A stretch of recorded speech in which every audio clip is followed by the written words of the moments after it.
নমস্কার বন্ধুরা, তোমরা দেখছো কাভার ড্রাইভ বাংলা। আজকে নিয়ে এসেছি আইপিএল 2026-এর সবচেয়ে বড় আপডেট, যা শুনে তুমি চোখ খুলে যাবে। তাই ভিডিওটা শেষ পর্যন্ত দেখো, কারণ শেষে আছে একটা শকিং নিউজ। বন্ধুরা, আইপিএল 2026-এ এই বছর কম্পিটিশনটা আরও জোরালো হতে চলেছে। সব টিমই নিজেদের স্কোয়াডকে স্ট্রং করে নিয়েছে। সবচেয়ে বড় কথা হল, ইন্ডিয়ান প্রিমিয়ার লিগে এই বছর ইয়াং প্লেয়ারদের ওপর বেশি ফোকাস করা হচ্ছে, আর তার সাথে এক্সপিরিয়েন্সড প্লেয়ারদের পারফরমেন্সও হবে ক্রুশিয়াল। রোহিত শর্মা আর বিরাট কোহলির ফর্ম নিয়ে অলরেডি সোশ্যাল মিডিয়াতে বেশ আলোচনা চলছে।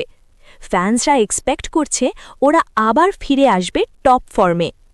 অন্যদিকে কিছু টিমের বোলিং ইউনিট খুব স্ট্রং হয়েছে, যা ম্যাচের রেজাল্ট কমপ্লিটলি চেঞ্জ করে দিতে পারে।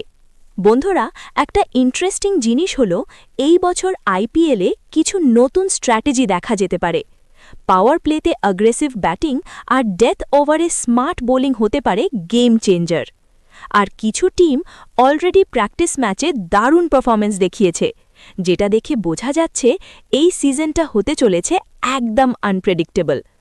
আর একটা বড় আপডেট হলো, কিছু স্টার প্লেয়ার ইনজুরি থেকে কামব্যাক করতে পারে। যদি তারা ফর্মে ফিরে আসে, তাহলে পুরা টুর্নামেন্টের সিনারিও চেঞ্জ হয়ে যাবে।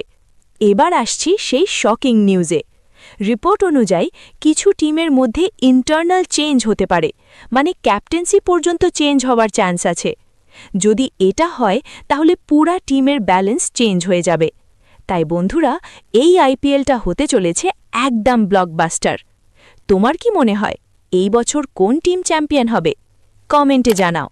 আর এই রকম লেটেস্ট ক্রিকেট আপডেট পেতে হলে এক্ষুনি কভার ড্রাইভ বাংলাকে সাবস্ক্রাইব করে নাও। ভিডিওটা ভালো লাগলে লাইক দিতে ভুলো না।